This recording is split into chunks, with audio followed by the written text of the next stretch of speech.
नमस्कार छात्रों।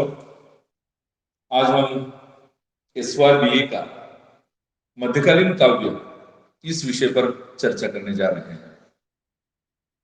शिवाजी विश्वविद्यालय कोल्हापुर के द्वारा जो मध्यकालीन काव्य पर आपका पाठ्यक्रम तय किया गया है, उस पाठ्यक्रम के अंतर्गत संत साहित्य की परंपरा और जो भक्ति साहित्य है, ये भक्ति साहित्य और उसका अध्ययन हमें यहाँ विस्तार से करना है। हिंदी साहित्य के इतिहास में हमने देखा कि आदिकाल, भक्ति काल, रीति काल और आधुनिक काल, ये चार कालखंडों में हिंदी साहित्य के इतिहास को बांटा गया है। और इन्हीं चारों कालखंडों में इतिहास का, हिंदी साहित्य के इतिहास का हम अध्ययन करते हैं। हालांकि हिंदी साहित्य का इतिहास की एक सुदीर्घ ऐसी एक परंपरा है, जिस परंपरा के आधार पर हिंदी का साहित्य जो है, वो हिंदी का साहित्य अपने आप को आत्मान कर सकता है, या हिंदी का अध्येता जो है वो भी उसे हिंदी के बारे में या उसके साहित्य के बारे में अपने आप पर अभिमान हो सकता है। ऐसा एक साहित्य है। इस पूरे हिंदी साहित्य के इतिहास का जो मध्यकाल है, जिसे भक्ति साहित्य कहा जाता है, ये भक्ति काल भी इसे कहा जाता है। ये भक्ति काल, इसे हिंदी साहित्य के इतिहास में स्वर्ण काल कहा जाता है। ऐसा क्यों कहा गया? भक्ति काल को स्वर्ण काल क्यों कहा गया? क्योंकि पूरे हिंदी साहित्य के इतिहास में अलग अलग रसों से भरा हुआ विविधतापूर्ण साहित्य जो है, वह हिंदी साहित्य के पूरे इतिहास में हमें भक्ति काल में देखने को मिलता है। हालांकि भक्ति इसकी मूल धारणा रही है। जैसे हमने आदिकाल का साहित्य देखा, आदिकाल के साहित्य में वीर रस हमें देखने को मिलता है। रीतिकाल के साहित्य में हमने देखा कि रीति की परंपरा अलग अलग है और रीति अलग अलग, रीतिबद्ध, रीति सिद्ध, रीति मुक्त, ये तीन प्रकार के कवि हमें देखने को मिलते हैं। और आधुनिक कालखंड में जहां गद्य परंपरा शुरू हो जाती है, तो हमने देखा कि वहां आगे चलकर छायावाद है, या प्रगतिवाद है, प्रयोगवाद है, साठोत्तरी कविता है, नई कविता है, यह अलग अलग प्रकार का साहित्य हमें देखने को मिलता है। भक्ति काल में यह स्वर्ण युग जिसे कहा गया है साहित्य की दृष्टि से, यह स्वर्ण युग भी जिसमें कबीर जैसे संत, कबीर जैसे कवि, तुलसीदास, सूरदास, जायसी, मीरा, घनानंद आदि अनेक कवि जो है, संत जो है, वो हमें देखने को मिलते हैं। और इनकी वाणी से हिंदी का साहित्य जो है वो सींचा गया है। यहाँ इस साहित्य में एक प्रकार से माधुर्य भाव है, इस साहित्य में एक प्रकार से भक्ति का भाव है, इस साहित्य में एक प्रकार से वात्सल्य है, प्रेम है, श्रृंगार है, अलग अलग प्रकार का साहित्य हमें देखने को मिलता है। और यही वजह है कि साहित्य की विविधता इस भक्ति काल में हमें देखने को मिलते हैं। जहां मैंने आपको बताया था कि यह जो भक्ति काल है, इस भक्ति काल की दो धाराएं मानी जाती हैं। वो दो धाराएं कौन सी हैं? एक है भक्ति का सगुण रूप और दूसरा है भक्ति का निर्गुण रूप। सगुण साकार भक्ति एक ओर है और निर्गुण निराकार भक्ति एक ओर है। भारतीय परंपरा में, भारतीय संस्कृति में जब भक्ति का हम रूप देखते हैं तो दो रूप हमें देखने को मिलते हैं। एक है सगुण रूप और दूसरा है निर्गुण रूप। सगुण रूप के अंतर्गत क्या आता है? हमने इसके पहले भी कई बार देखा है कि भक्ति के अलग अलग रूपों को हमने देखा है। भारतीय परंपरा में हमने देखा है कि सगुण रूप में भक्ति जो होती है वह सगुण साकार होती है। सगुण भक्ति में दो बातें महत्वपूर्ण होती हैं। एक होता है ईश्वर और दूसरा होता है भक्त, उसकी आराधना करने वाला। भक्त और ईश्वर ये दोनों एक दूसरे को क्या मानते हैं? ये दोनों के बीच का रिश्ता क्या है? दोनों के बीच का नाता क्या है? दोनों एक दूसरे को कैसे समझने की कोशिश करते हैं, या दोनों एक दूसरे को क्या मानते हैं, इस पर यह निर्भर होता है कि यह भक्ति किस प्रकार की है। अगर ईश्वर में कोई गुण है, या दुनिया के सारे गुण ईश्वर में है, हमारा निर्माता सबका ईश्वर है, निर्मिक जिसे कहा गया है, कुछ महात्मा फुले इसे निर्मिक कहते हैं, कोई इसे प्रकृति कहता है, कोई इसे अलग अलग नामों से पहचानता है, तो कोई इसे परमात्मा इस अकेले नाम से पहचानता है। तो जहां मैंने आपको बताया था कि भक्ति जो है वो भक्त और ईश्वर दोनों के बीच का एक अपना एक वह जिसे हम एक रिश्ता कहेंगे, या मान लीजिए दोनों के बीच का एक अपना नाता कहेंगे, या दोनों के बीच का व्यवहार कहेंगे। व्यवहार अगर मैं शब्द का इस्तेमाल करूंगा तो शायद आपको अलग लग सकता है, लेकिन यह एक प्रकार का व्यवहार है। एक मांगने वाला है और दूसरा देने वाला है। जो मांगता है वह इस प्रकार से मांगता है कि अपने पूरे जीवन के लिए कुछ मांगता है, क्योंकि वह यह मानता है कि मुझे बनाने वाला वही है। और फिर मैं मांगूंगा किसके पास? मनुष्य मनुष्य के पास मांगता है तो ये उसकी मित्रता हो गई, ये उसके रिश्ते नाते हो गए, ये उसके अलग अलग प्रकार के व्यवहार हो गए। लेकिन सबसे अधिक मनुष्य का हक उस पर अधिक है जिसने उसे बनाया है। और वो बनाने वाला कौन है?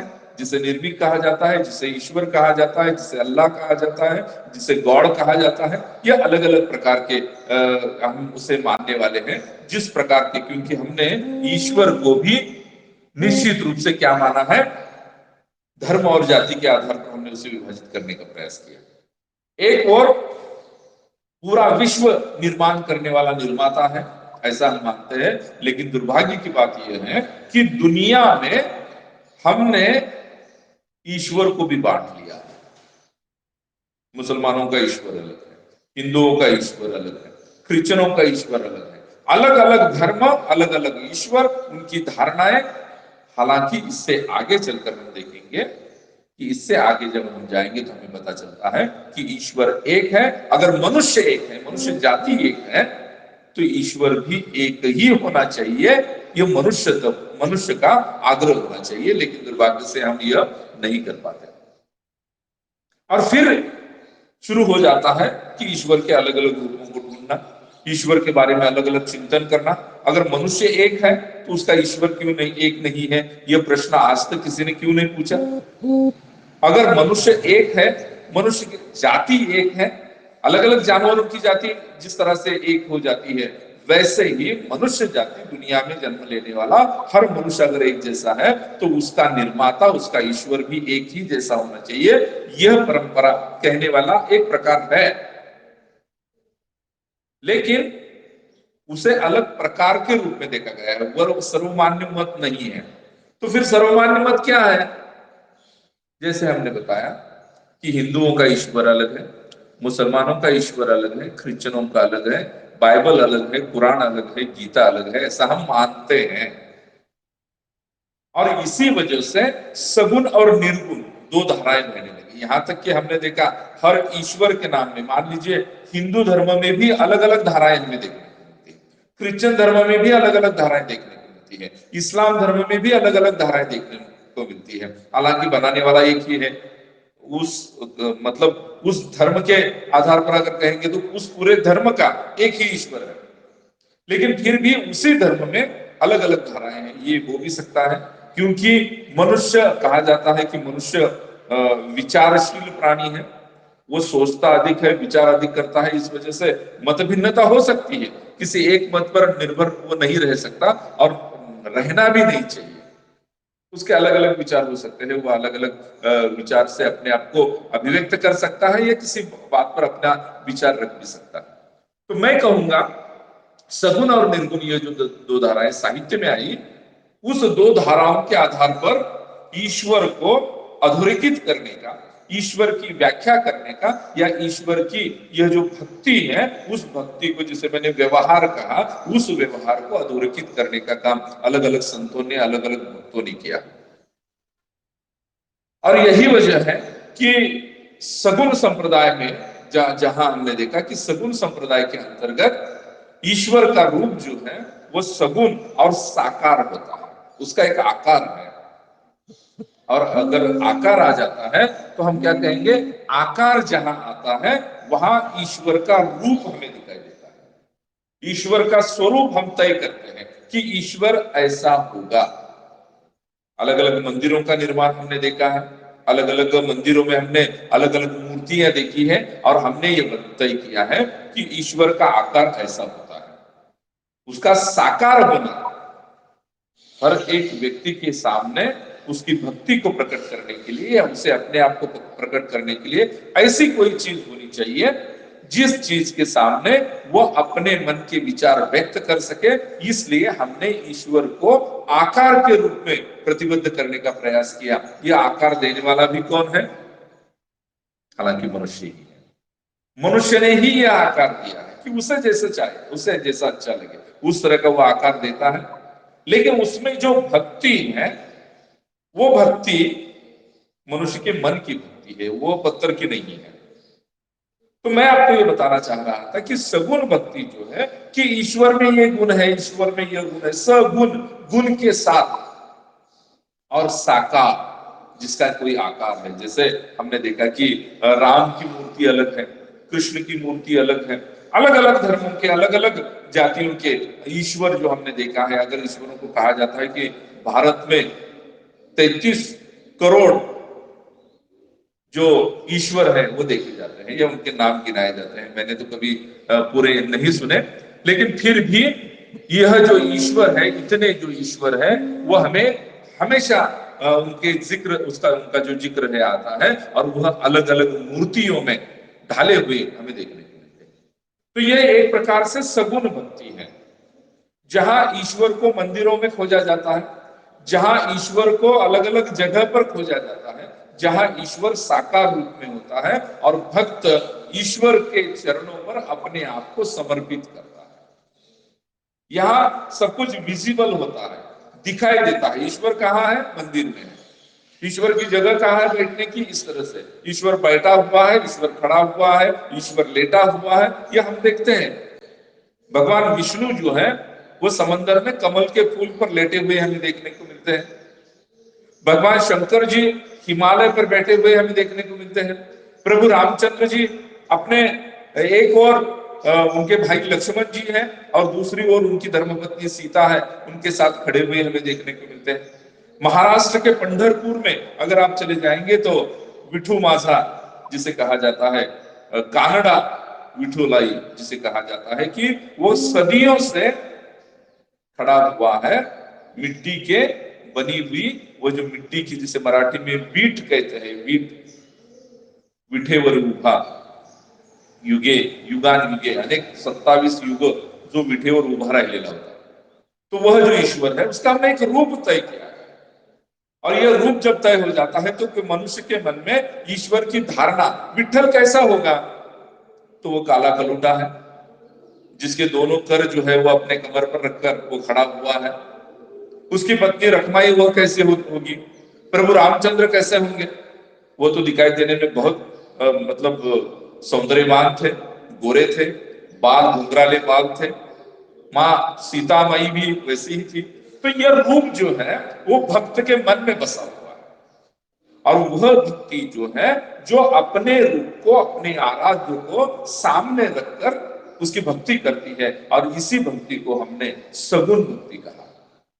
यह सगुण भक्ति है जहां ईश्वर का रूप तय होता है, ईश्वर का आकार तय होता है, ईश्वर के गुण तय होते हैं, और यह सब कुछ होने के बाद, जैसे हमने देखिए, एक वचनी, एक वाणी, एक पत्नी प्रभु रामचंद्र कहा जाता है।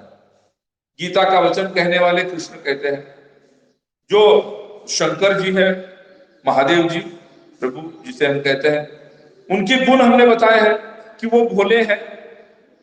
साथ ही साथ अगर उन्हें क्रोध आ जाता है तो वो फिर न आगा देखते हैं न पीछे देखते हैं। ये गुण जो है वो हमने उनमें डाले।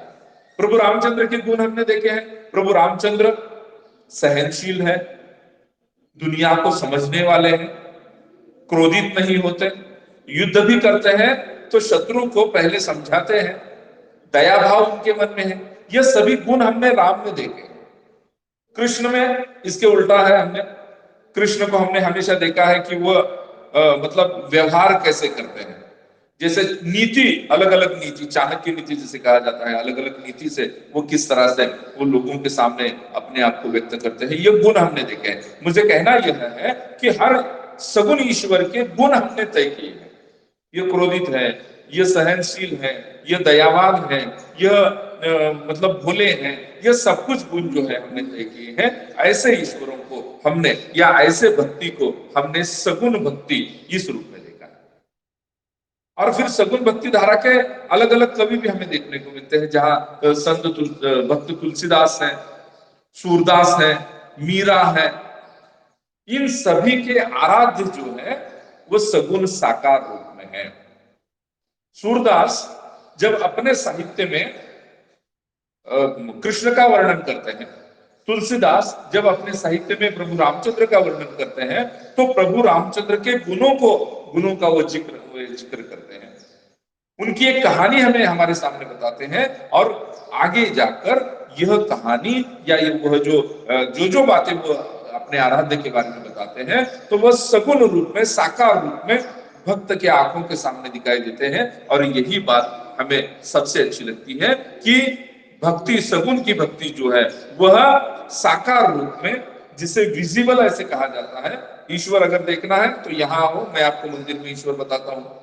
ईश्वर की अगर प्रतिष्ठापना करनी है तो यहाँ आओ, मैं इस प्रकार का विष्णु ईश्वर आपके सामने रखता हूँ। और उसी आराध्य को लेकर जो भक्ति की जाती है उसे सगुण भक्ति ऐसे कहा जाता है। और हिंदी साहित्य के इतिहास में भक्ति काल में सगुण भक्ति की धारा जो है वो हमें इस तरह से बहती हुई दिखाई देती है।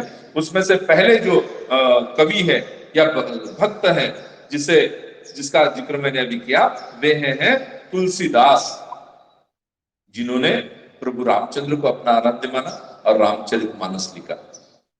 रामचरितमानस में उन्होंने प्रभु रामचंद्र के अनेक गुणों का वर्णन किया। प्रभु रामचंद्र के बारे में, उनके व्यक्तित्व का, उनमें जो गुण है, उन सभी बातों का वर्णन जो है वो हमें उनके रामचरितमानस में देखने को मिलते हैं। और प्रभु रामचंद्र अपने कैसे आराध्य है, और आगे चलकर संत तुलसी के बाद की जितनी भी पीढ़ियां आई हैं, उन्होंने प्रभु रामचंद्र को तुलसी के आंखों से देखा। तुलसीदास ने जिस तरह से वर्णन किया है, उसी वर्णन के आधार पर प्रभु रामचंद्र को आराध्य मानने वाली एक पीढ़ी या कई पीढ़ियां हमें इस तरह से निकलती हुई हमें दिखाई दे रही है। और यही वजह है कि सगुन भक्ति धारा के राम भक्त कवि के रूप में तुलसीदास का नाम लिया जाता है। तो दूसरा पक्ष है वह है कृष्ण भक्त भक्ति धारा, विष्णु के ही अवतार के रूप में। मतलब प्रभु रामचंद्र और कृष्ण दोनों विष्णु के अवतार माने जाते हैं, और विष्णु के अवतार के रूप में कृष्ण को देखा जाता है। कृष्ण अलग अलग रूप से हमारे सामने उनके साहित्य में आते हैं। जैसे हमने देखा, बाल कृष्ण है, युवा कृष्ण है, गोपियों के संग अलग अलग जगहों पर क्रीड़ाएं करने वाले कृष्ण हैं, और साथ ही साथ गीता क्या है ये बताने वाले कृष्ण हैं, ईश्वर का रूप क्या है ये बताने वाले कृष्ण हैं, धर्म क्या है ये बताने वाले कृष्ण हैं। और इस कृष्ण का वर्णन जो है वह सूरदास जो है, सूरदास ने इस कृष्ण का वर्णन किया है। सूरदास ने अपने पूरे साहित्य में कृष्ण की बाल लीलाओं का वर्णन किया। छोटे कृष्ण बचपन से उनमें जो देवत्व के गुण हैं, उन गुणों को ढूंढने के बाद सूरदास उस बाल लीलाओं का वर्णन ऐसे करते हैं कि जिस वर्णन से वात्सल्य रस की निर्मिति होती है, जिस वर्णन से माधुर्य रस की निर्मिति होती है, जिस वर्णन से भक्ति रस की निर्मिति होती है। और यही वजह है कि हिंदी साहित्य के इतिहास में सूरदास को हिंदी साहित्य का सूर्य कहा जाता है। उन्होंने जो भी कृष्ण का वर्णन किया है वह वर्णन अजरामर होकर हमारे सामने आया है। सूर्य सागर नाम का उनका जो ग्रंथ है, उसमें कई मतलब इतना विपुल साहित्य कृष्ण के बारे में उन्होंने लिखा है, वो हमें देखने को मिलता है। तो यह जो है वह सगुण धारा की भक्ति मैं आपको बता रहा हूं, जिसमें मीरा आती है, आगे चलकर अनेक कवि, घनानंद आदि जो कवि आते हैं वो इस धारा में हमें देखने को मिलते हैं। सारांश में मैं आपको बताऊंगा कि भक्ति के दो पक्ष हैं, एक है सगुण पक्ष और दूसरा है निर्गुण पक्ष। हमने आज जो देखा है वो सगुण भक्ति धारा के बारे में मैंने आपके सामने विस्तार से चर्चा की। अगले पीरियड में हम निर्गुण भक्ति धारा क्या है और निर्गुण भक्ति धारा की विशेषता क्या है, इस बात पर चर्चा करेंगे। और पूरे भक्ति साहित्य का जब हम अध्ययन करेंगे तो इन दो धाराओं का अलग अलग रूप से अध्ययन करने के बाद इस भक्ति धारा के जो कवि है, जिस तरह से संत कबीर है, जायसी है, सूरदास है, तुलसीदास है, मीरा है, घनानंद है, इन कवियों के साहित्य का अध्ययन भी हम करेंगे और विस्तार से इस बात को लेकर हम चर्चा करेंगे। तब तक हम रुकते हैं, अगले पीरियड में हम मिलेंगे निर्गुण भक्ति धारा को लेकर। तब तक धन्यवाद।